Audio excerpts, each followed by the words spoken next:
Application जो है वो इतना स्ट्रेट फॉरवर्ड नहीं होता है। हर एप्लीकेशन के पीछे बहुत सारी जटिलताएं भी होती हैं। अभी एक बंधुवर आए जिन्होंने बताया कि 20 वर्षों से वो किसी न किसी तरीके से एक लाभ से आच्छादित नहीं हो पाए हैं। उनको किराए के मकान में वो काफ़ी समय से रह रहे हैं और एक जो मूलभूत पात्रता की शर्त है कि अपने नाम पर कुछ ज़मीन होनी चाहिए या जो शहर है जिसमें वो उस पर बसावट है, कच्चे रूप से ही सही लेकिन बसावट है, तो उस ज़मीन के ऊपर उनको प्रधानमंत्री आवास योजना का लाभ मिल सकता था। तो उस जटिलता में कहीं ना कहीं ये व्यक्ति विशेष जो हैं वो उस आच्छादन से उसको मीट आउट नहीं कर पाए और संतृप्त नहीं हो पाए हैं।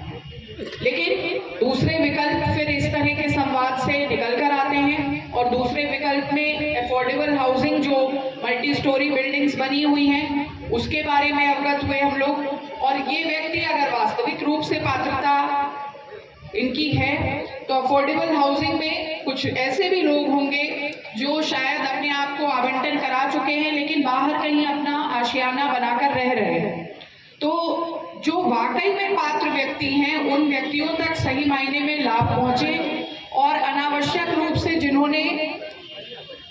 योजनाओं का लाभ उठा रखा है और अपात्र होते हुए भी वो उस चीज का लाभ उठाने की एक चेष्टा कर रहे हैं, उनके ऊपर भी अंकुश लगाने का कार्य जो है वो संबंधित विभाग करे। तो ये एक संवाद की जो श्रृंखला है वो इस ओर मजबूत कदम है कि हम आपकी समस्याओं में जो इंगित या अंदरूनी जो जटिलताएं हैं उन जटिलताओं का सभी विभागों के समन्वय से एक स्पष्ट संवाद के माध्यम से उन जटिलताओं को कम करें और आपकी जो समस्या है उसका निदान ढूंढें। इसी प्रकार से अभी दो मसले जो एकदम हाथ ही हाथ हो सकते थे, एक प्रथम दृष्टया लगता है कि मृत्यु प्रमाण पत्र निर्गत क्यों नहीं हो रहा, लेकिन उसमें भी कुछ जटिलता है कि मृत्यु जो है वो प्रदेश के बाहर किसी राज्य किसी अन्य राज्य में हुई और उस अन्य राज्य में जहाँ से जो इंफॉर्मेशन आई है वो पर्याप्त नहीं है, उसमें पोस्टमार्टम रिपोर्ट की कमी है। तो इस प्रकार के जो कम्युनिकेशन समन्वय की जो कमी हुई है उस समन्वय के संवर्धन के लिए इस प्रकार के चौपाल, इस प्रकार के नागरिक संगम, ये टीम जो है वो उनका संवेदनीकरण हो, उनका अभिमुखीकरण हो,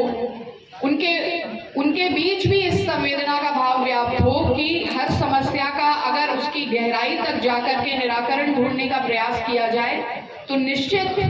80% समस्याएं जो हैं उनकी जटिलताओं को हम लोग खोल सकते हैं और उन समस्याओं का निदान भी प्राप्त कर सकते हैं जो एक प्रथम दृष्टया बहुत जटिल प्रतीत होती हैं।